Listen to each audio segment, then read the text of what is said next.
Plastic polythene, মায়ের দেওয়া গাড়ি, খুবই ভয়ঙ্কর গাড়ি আজকে নিউজ থেকে দেখা যাচ্ছে। আপনারা যারা আজকে ঢাকার উদ্দেশ্যে রওনা দিচ্ছেন খুবই সাবধানে গাড়ি চালাবেন।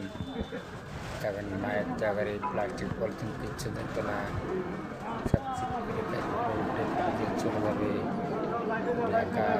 বিশেষ করে যারা যমুনা সেতুর উপরে থাকবেন খুবই সাবধানে থাকবেন। প্লাস্টিক পলিথিন মায়ের দেওয়া গাড়ি উল্টে পাল্টে চিরপুরি ফেলে দিয়ে চলে যাবে আপনাদের। ভয়ঙ্কর গাড়ি, এই গাড়ির নাম মায়ের দেওয়া গাড়ি। যাদের নেই ব্যাপারটা, আমরা ম্যান।